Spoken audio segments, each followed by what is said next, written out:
Hi guys, welcome back to my channel. Premier ലീഗിൽ നടന്ന Liverpool west ബോൺമത്ത് മത്സരം 2-0 എന്ന ഗോൾ സ്കോറിന് ലിവർപൂൾ വിജയം കരസ്ഥമാക്കിയിരിക്കുകയാണ്. ലിവർപൂളിന് വേണ്ടി മുഹമ്മദ് സലാഹാണ് ഗോൾ സ്കോർ ചെയ്തിട്ടുണ്ടായിരുന്നത്.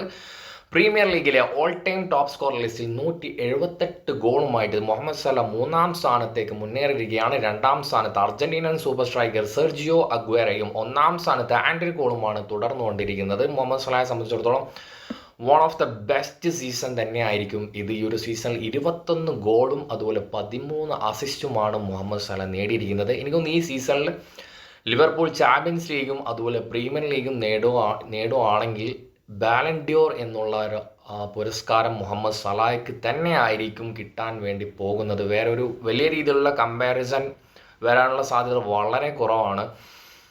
വൺ സീസൺ വണ്ടർ എന്ന് പറഞ്ഞ് കളിയാക്കിയവർക്കുള്ള ഒരു മരണമാസ് റിപ്ലൈ തന്നെ ആയിരിക്കും.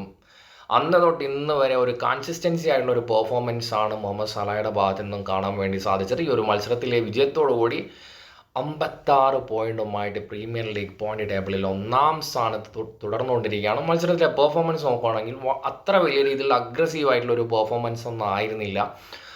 ലിവർപൂളിനെ സംബന്ധിച്ചിടത്തോളം ഓപ്പോണൻറ്റ് അത്ര വലിയൊരു ടീം അല്ലാത്തത് കൊണ്ടായിരിക്കാം വളരെ സിമ്പിളായിട്ടുള്ളൊരു പ്ലേ ആയിരുന്നു. പ്രത്യേകിച്ച് നെഗറ്റീവ് പറയാനായിട്ട് വലിയ രീതിയിൽ ഒന്നും തന്നെ ഉണ്ടായിരുന്നില്ല എന്ന് തന്നെയാണ് എനിക്ക് പറയാനുള്ളത്. ഒരു പ്ലെയറിനെ കുറിച്ച് നെഗറ്റീവ് പറയാനുണ്ടായിരുന്നില്ല. ഓൾമോസ്റ്റ് എല്ലാ പ്ലെയറും സ്റ്റാർട്ടിങ് തൊട്ട് എൻഡിങ് വരെ ഒരു ആവറേജ് പെർഫോമൻസ് കാഴ്ചവെച്ചു എന്ന് തന്നെയാണ് ഞാൻ വിശ്വസിക്കുന്നത്. ഈ ഒരു മത്സരം ലൈവായിട്ട് കണ്ട വ്യക്തികളുണ്ടെങ്കിൽ നിങ്ങളുടെ അഭിപ്രായം കമൻറ്റിൽ രേഖപ്പെടുത്തുക. നെക്സ്റ്റ് വീഡിയോയുമായി വീണ്ടും കാണാം.